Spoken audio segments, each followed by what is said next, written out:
Hello guys, welcome back to my channel, my review. So today in this video we'll be talking about the Asus Zenfone Max Prime 2 which is recently launched in the market. So before starting the video I'm going to tell you what I will be covering in this video.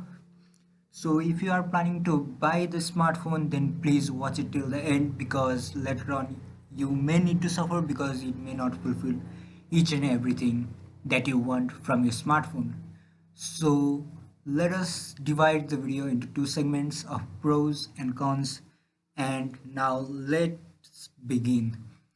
So talking about the key features of the device is it codes more speed, more energy, more fun. So it is packed with Qualcomm Snapdragon 660 chipset, which is very good, and a big 5000 milliampere battery covered with Gorilla Glass 6 in the front side because back is not covered with any kind of protection.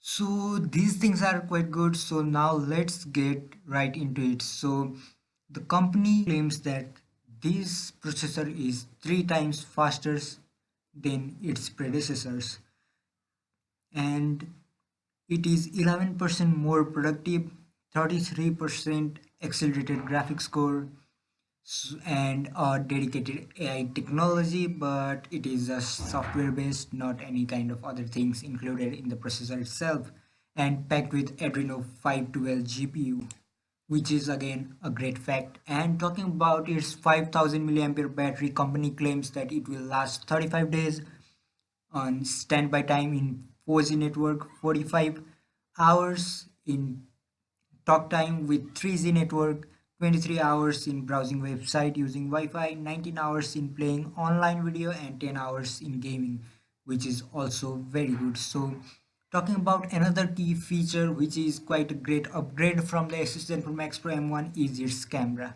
So the rear side of the camera is packed with 12 plus 5 megapixel camera, and the front side is packed with 13 megapixel camera, and the sensor used in the camera is Sony IMX486, which is also good, and the aperture of camera is 1.8 and of front camera is 2, and it also supports 4K Ultra HD recording and has electronic image stabilization, which was not in Asus Zenfone Max Prime 1, and it also has scene detection, so you can call it as AI camera.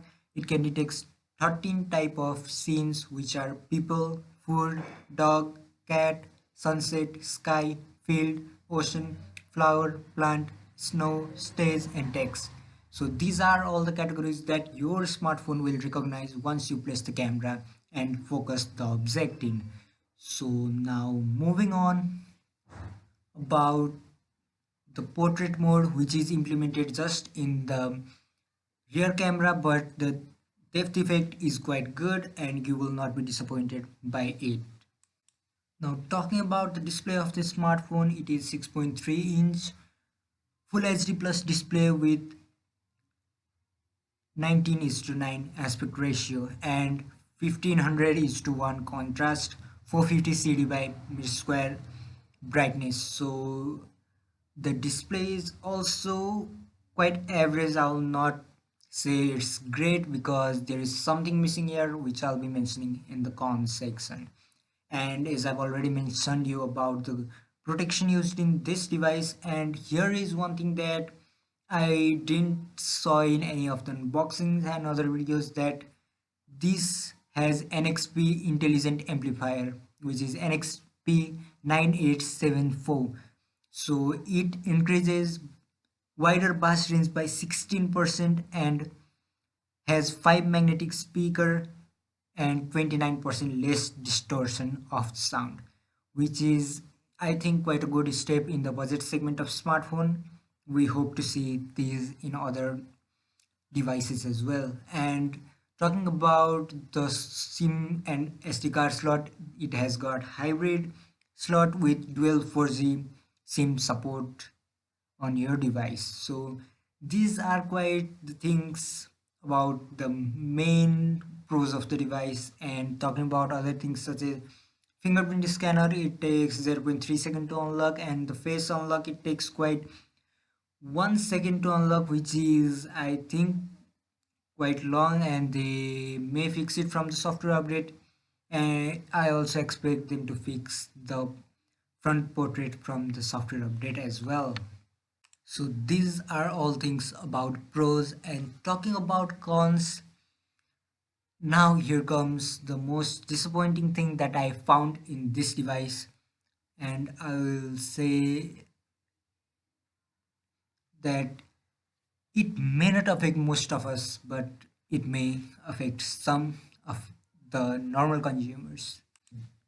The device is using Qualcomm Snapdragon 660 processor, and let me mention you one thing, that I'd like to mention you that the clock speed of the processor can be altered. Is I have shown you in the screenshot that not the processor Snapdragon 660 is same for all the devices, because if you, let's say, want to buy this processor, then you will ask Qualcomm to give you the same processor but for less money, and what they will do is decrease the clock rate of the device, which ultimately decrease the productivity.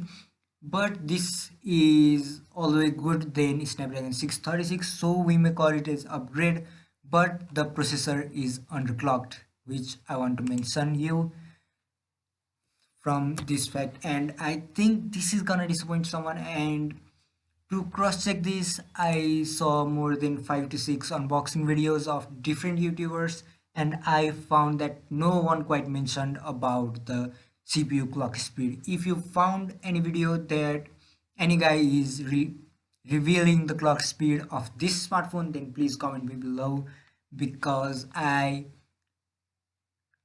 guarantee you that the processor clock speed is less than you expect it to be. So talking about other cons, like the back design is made up of polycarbonate, so it is not that durable, but you will see it is glass back, so I mentioned it to make you clear that it is not a glass back design. And the front camera also is packed with LED flash, and this can be taken as pros and cons both, because the LED flash has increased the size of notch of the smartphone, which decreases its screen to body ratio. So I think that they could have given screen flash rather than LED flash if they want to go with the notch design. And talking about other things such as the display, which ultimately comes here, and I told you that I'll be mentioning about the cons of display because it is just an average display. Because I think you have heard the term IPS LCD panel, but this is TFT panel, which is not that vibrant, and in sunlight, even with full brightness, you may not find it quite vibrant, and you may feel some difficulties in using the smartphone. I don't know how they're going to fix it, but the quality of the TFT panel is lower as compared to the IPS LCD panel. So take it in before buying the smartphone. And another thing is it has 5000 milliampere hour battery, but we get a regular charger, not a fast charger, so it may take you up to 3.5 to 4 hours to charge the battery from 0 to 100%, which is very annoying for us. And is we all know that the next generation is of USB type C ports, but I didn't quite expect it to give this a USB type C port in this segment, but it's as well a con of the device. And talking about the next point, the stock Android of the device. So it is one of the pros, I don't have to say anything, but the device launched with Android Oreo. I was expecting it to be launched with Android Pie because it was rocking stock Android, so the company has nothing to do like others do to give you the update. And the front camera, as I've already mentioned, that there is no portrait from the front, which may disappoint you, but we can expect Asus to fix this from the OT update in the future coming days. So these are all pros and cons, and I think you must take the TFT panel and processor clock speed is the main regards, and don't get disappointed that they decrease the clock speed, because the Realme 2 Pro, the smartphone that was praised all the way, was also decreased clock speed processor. So these things go on in the market. You may not know it because the company does not want to reveal. They just want to create hype, giving the name of higher processors. So this is all for today, guys. Hope you enjoyed the video, and if you did, then please like, share, comment, subscribe this video to support the channel. Until my next video, peace out.